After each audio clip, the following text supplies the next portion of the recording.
जय भीम नमो बुधाई साथियों। दोस्तों, इन ब्राह्मणों का पाखंडवाद कौन नहीं जानता है। ब्राह्मणों ने 9 दिनों तक माँ दुर्गा को महिषासुर के पास भेजा और महिषासुर और माँ दुर्गा के बीच 9 दिनों तक क्या हुआ, यह बात तो आप लोग जानते ही होंगे कि नवरात्रों में 9 दुर्गों में 9 दिन तक माँ दुर्गा की पूजा की जाती है। लेकिन दोस्तों, क्यों की जाती है, आज की इस वीडियो में हम आज ही जानेंगे। दोस्तों नवरात्रि क्यों मनाई जाती है और 9 दिनों तक और देवी की पूजा की जाती है। तो आइए दोस्तों जानते हैं नवरात्रियों का इतिहास। माँ दुर्गा के 9 दिन सर्व रूपों की पूजा आराधना से जुड़ी नवरात्रि पर्व मनाया जाता है।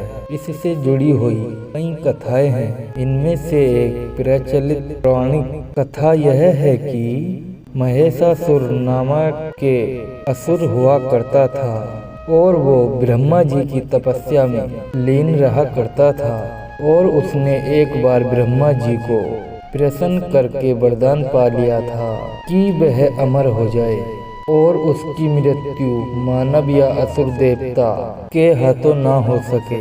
यह वरदान पाकर माहेश्वरी और सुर मानवों और देवताओं पर अत्याचार करने लगा।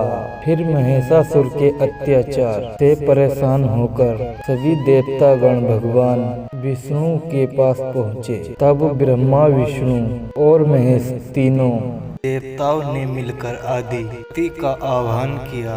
तब महिषासुर के अंत के लिए त्रिदेव के देव पुत्र माँ दुर्गा की उत्पत्ति हुई और उन्हें महिषासुर मर्दनी कहा गया, क्योंकि महिषासुर का वध एक स्त्री ही कर सकती थी। फिर सभी देवताओं ने दुर्गा को अस्त्र शस्त्र और आदि शक्तियाँ प्रदान की और माँ दुर्गा के से कहा कि तुम्हारे साथ कुछ भी हो जाए, तुम्हें महिषासुर का वध करना ही होगा। के बाद माँ दुर्गा ने महिषासुर को युद्ध के लिए ललकारा।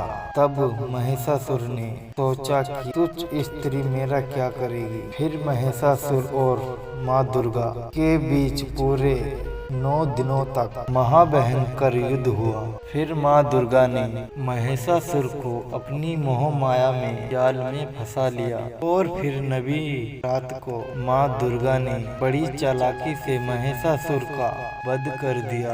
इसी के आधार पर 9 दिनों तक नवरात्रि का व्रत रखा जाता है और कहा यह भी जाता है कि युद्ध के दौरान सभी देवताओं ने भी 9 दिनों तक प्रतिदिन पूजा पाठ कर देवी के महिषासुर के वध के लिए बल प्रदान किया और तब से आज तक नवरात्रि के 9 दिनों तक माँ दुर्गा की 9 रूपों की पूजा होती है, जिनको हम नवरात्रि का त्योहार कहते हैं। तो दोस्तों, वीडियो अगर आपको अच्छी लगे हमें कमेंट करके जरूर बताएं। जय भीम, जय भारत।